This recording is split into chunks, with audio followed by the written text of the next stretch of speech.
So we're going to be moving on here, going through the southern colonies and talking about some other issues, getting into moving towards independence. And before long, we'll be through the Revolutionary War. Okay, and I'm hoping to get that done by November 1st, so we're going to need to move and groove a little. Okay, Maryland, a Catholic haven. Anybody know who founded Maryland, by the way? Lord. Thank you, Lord Baltimore. And he was a member of a prominent English Catholic family in 1634. So Maryland was founded in 1634 by Lord Baltimore of a very prominent English Catholic family. Now remember when the Church of England took over the religious sector of England, what were Catholics? Ostracized, right? So keep that in mind so we don't lose track of that. So Maryland was founded by Lord Baltimore in 1634, and he was a member of a very prominent English Catholic family. And he founded Baltimore, Lord Baltimore founded Maryland for two reasons. Okay, two reasons. What would be the obvious reason? Okay, to create a refuge. Okay, well, look that up in your dictionary. Refuge, R-E-F-U-G-E, and let's see if you can get the proper definition. He wanted to create a refuge for his fellow Catholics.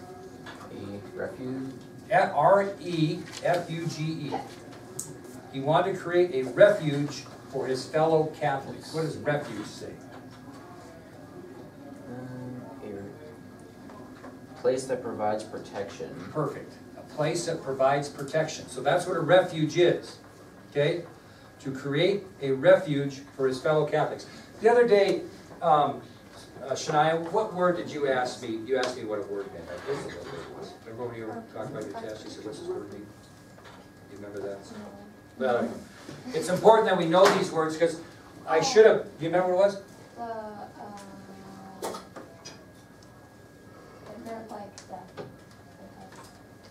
Casualties? Yeah. Okay, yeah. And I got to be a little better at defining these things because these are terms you're going to need on the AP exam.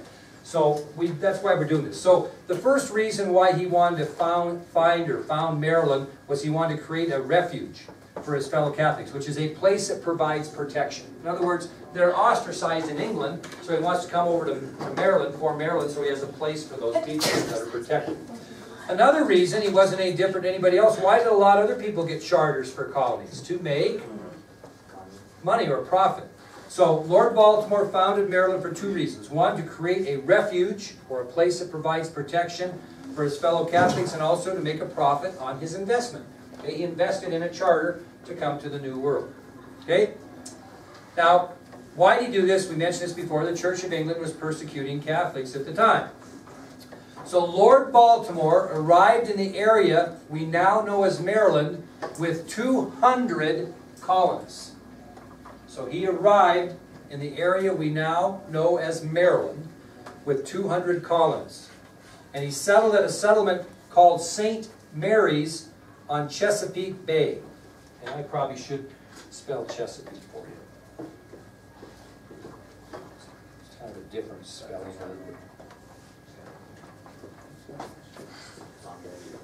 Is it? Oh, did I put it on there? Well, perfect. I'll underline it on my notes. And Chesapeake Bay. Thank you, Dick. Now, he hoped that these people, that these 200 people, could be the vanguard of his new Catholic domain. Okay?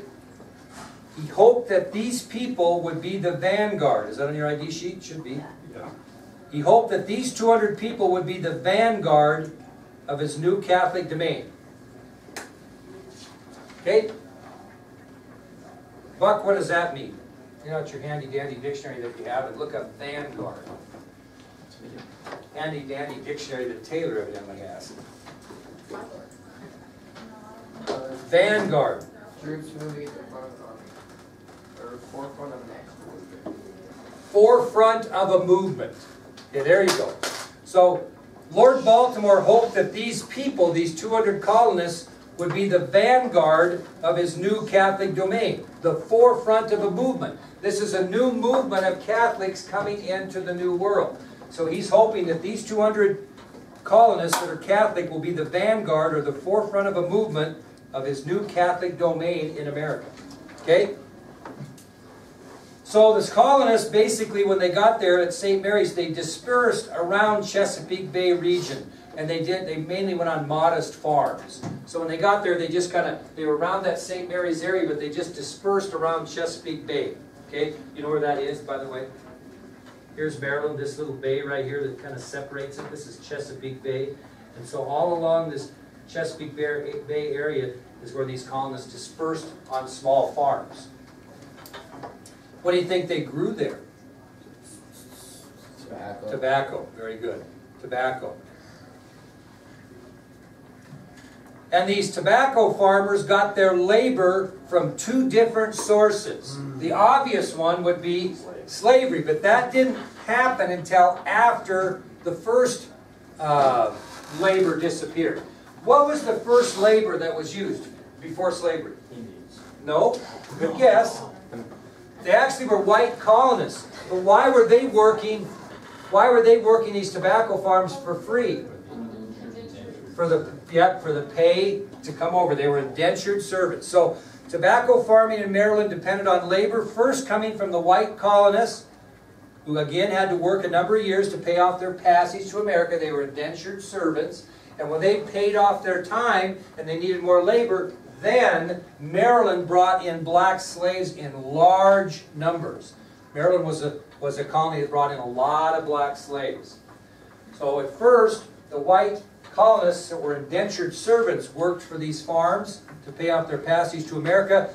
But when that expired, so to speak, black slaves were imported in large numbers to the colony. Now, you know what would be ironic? If I said, ironically, Lord Baltimore did this concerning religion. Ironically, he did this concerning religion. What might you think he did? Like only Catholics. Okay, you would think that, right? Because he's Catholic. But ironically, he allowed freedom of religion. Okay? It was ironic because you wouldn't expect that. Okay? So, ironically, even though he put together a Catholic haven, it was kind of ironic that he allowed freedom of worship at the outset of the colony. So when everybody first got there, they could worship as they pleased. What do you think happened? Everybody. And those big Protestants came in, and Lord Baltimore got a little bit nervous when these Protestants threatened to place restrictions upon the Catholics. After all, he brought them over here to have some refugee, right? Refuge from persecution in England, and all of a sudden now he feels like the Protestants are kind of placing restrictions on his Catholics. Well, because the Catholics were a little bit concerned about the Protestants and their threat, the Catholics threw their support behind something called the Act of Toleration. Because the Catholics became a little paranoid of those Protestants, they threw their support behind a measure called the Act of Toleration, which passed the Maryland government in 1649. So what were people in Maryland doing? Self-governing. So because of the Protestant threat on the Catholics in Maryland threw their support behind a bill called the Act of Toleration, and actually passed the Maryland local government in 1649. And it did three things. The Act of Toleration did three things. 1649, yeah. So what did it do, the Act of Toleration? It tolerated all religions to all Christians. That means it kind of gave what? Tolerance to all religions, a little bit of freedom of religion, right? So it guaranteed tolerance to all Christians. Now Christians can be Catholic, they can be Protestant, they can be Presbyterian, they can be Jews at this time. So it guaranteed tolerance to all Christians. Now, even though it guaranteed tolerance to Christians, bear with me here, it decreed the death penalty for those who denied the divinity of Jesus. Now, we'll get to that, it makes sense. Second thing it did is it decreed, which is on your ID sheet, the death penalty for those who denied the divinity of Jesus, which is on your sheet too, right?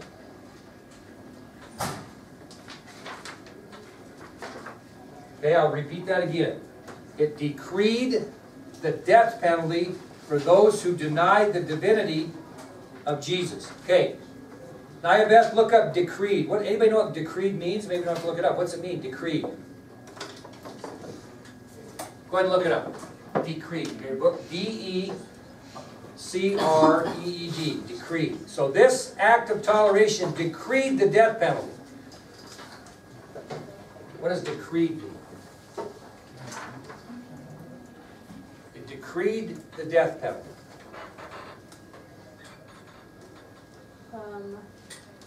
Well, decree means to official order. Ordered. Very good. Ordered the death penalty. To all those who denied the divinity. Brooke, look up divinity. What's divinity mean? So, the act of toleration decreed or ordered the death penalty for those who denied the divinity of Jesus. What does divinity mean? What? What did you say? Religious. Kind of. Divinity. What's divinity? Besides something good to Like eat. divine? D-I-V-I-N-I-T-Y. Divinity. Oh, What is the divinity of Jesus? Like the belief of him. Close. it doesn't really have, it has a definition for divine in it, it was listed divinity, but it doesn't. What's it say for divine? Divine. Relating to or being God or a God. That's it? Supreme God, good, clergy member, Keep going. inferred, I don't know, it doesn't make sense. Okay, I'm going to make it make sense.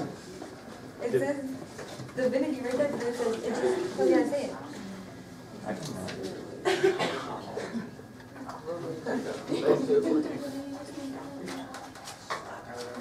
That'd be great if I could see it. relating to or being God or a God. Hey, divinity, we're close. Look at this. Watch out. Why are you giving me the hard one?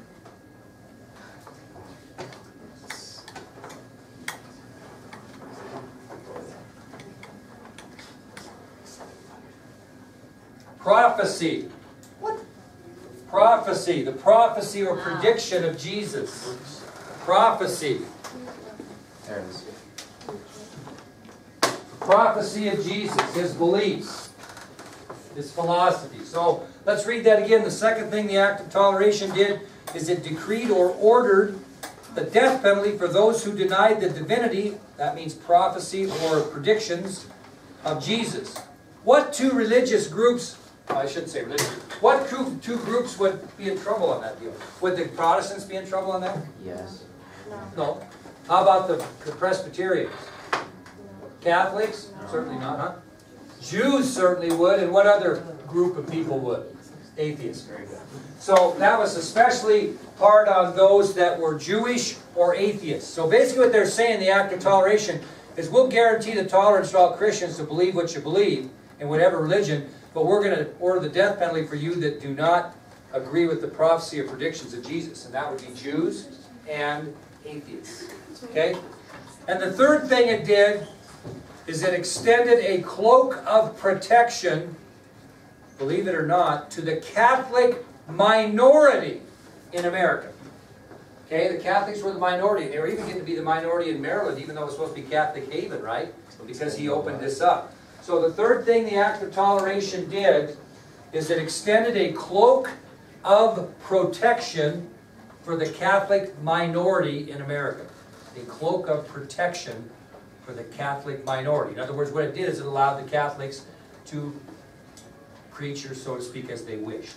So, the Act of Toleration in Maryland, number one, guaranteed tolerance for all Christians. Number two, decreed or ordered the death penalty for those who denied the divinity or prophecy or prediction of Jesus, such as Jews and atheists. Then it extended a cloak of protection to the Catholic minority in America. Now, basically, after the Revolutionary War, when the colonial area ends, so to speak, we end up being the United States of America, Maryland actually sheltered more Roman Catholics than any other English-speaking colony in the world. Okay, most Catholics lived in the Maryland area. Okay? Okay, that'll take us to an interesting new subtopic, sugar in the West Indies and slavery issues.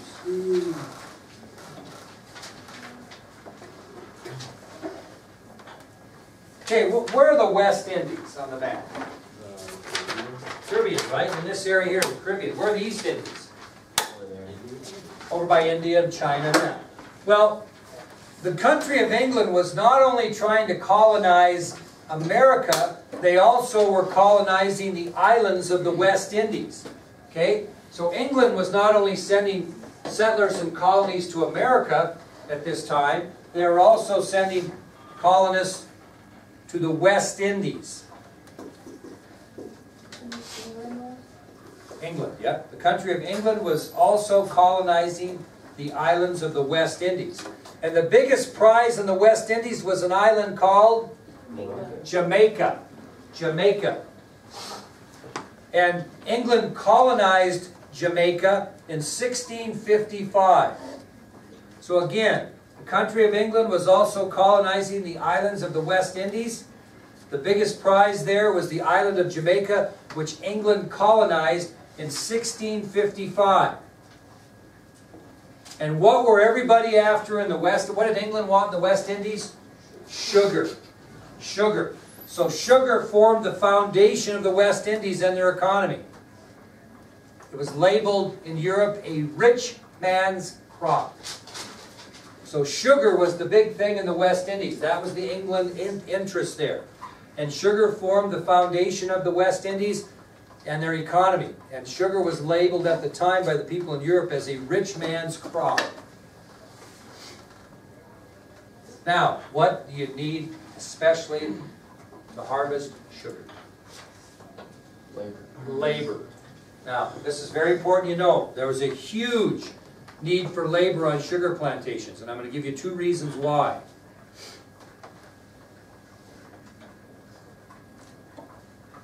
Okay, if you're going to plant a large amount of sugar, what do you have to do first? That the Pilgrims didn't have to do and the Puritans didn't have to do, they lucked out. You've got to clear the land. So that's pretty labor intensive. So because sugar had to be planted in large amounts in the West Indies, it called for extensive land clearing. They really had a lot of land to clear before they could plant the sugar. It wasn't done for them. Very labor intensive to clear the land. So once you clear the land, this is number 2, once you clear the land and plant the sugar and it grows up to where you want it to be, then what do you got to do? Harvest it and refine it, which is different than tobacco. It took a bigger, more laborsome process to refine sugar than it did to refine tobacco, so to speak. So there was a large need for labor on the sugar plantations in the West Indies for the following reasons. 1, sugar had to be planted in large amounts, which called for extensive land clearing. And 2, once the sugar cane was grown, there was more of an elaborate process of refining the sugar from the plants, in comparison to other things they had grown. So these 2 factors resulted in the need for African slaves to the West Indies. So if you were going to be a sugar plantation owner, you were going to have a few bucks, because these slaves don't come free. Okay? You got to go get them and pay for them. So the need for land and labor, that large amount of land and the labor to make sure the sugar grown properly, was a very costly one. So only wealthy people were sugar growers in the West Indies. Only wealthy people. They had to have all kinds of capital. What's the definition of capital? Simple definition for capital. Maybe we don't have to look this one up. Wealth. Thank you very much, Nick. Wealth. That's the definition of capital, wealth. So, as a result of the need for land and labor, the sugar business was a costly one. Only wealthy growers with an abundance of capital or wealth could make it succeed. Now, in this country, sometimes I wonder, you ever heard the old statement, the rich get richer? In order to get very wealthy in this country, you probably have to have some money and have to have capital to invest in things, okay? That's why I became a teacher, to become so wealthy. But the point is, the people who are really rich in this country had money to start with for the most part. They either inherited it but sometimes it takes money to make money. Okay, if you're a car dealer, for example, you've got to have enough capital to buy the cars to sell for the profit. If you don't have any capital, you can't buy any cars. And if you can't buy any cars, you can't sell any cars. So that's the way the sugar plantations were in the West Indies. Only the rich people who had capital or wealth could afford to buy the land and buy the slaves to work it. So the richer get rich philosophy entered the West Indies. Now, these plantation owners became known as sugar lords. Sugar lords. You ever heard of drug lords? You know, you talk about drug lords, these guys that in South America that have these, you know, that produce drugs and make all kinds of money. They're called drug lords. These sugar lords were just simply growing sugar, and they dominated the West Indies. And I'm telling you, they imported enormous members of enslaved Africans. Incredible use of slavery in the West Indies. Give you some statistics. From 1640 to 1690, how many years is that? 1640 to 1690. In that 50-year period, more than 250,000 slaves were brought to the West Indies from Africa. In that 50-year period of time, from 1640 to 1690, more than 250,000 slaves were brought to the West Indies from Africa. 250,000 slaves brought in that 50-year period of time. This is kind of interesting. By 1700, 10 years later, if you looked at the population in the West Indies, the blacks outnumbered the whites 4 to 1. 4 to 1. That's how many were brought over to work. So from 1640 to 1690, more than 250,000 slaves were brought to the West Indies from Africa, and by 1700, the enslaved blacks outnumbered white settlers in the West Indies 4 to 1. 4 to 1. Now, why would that make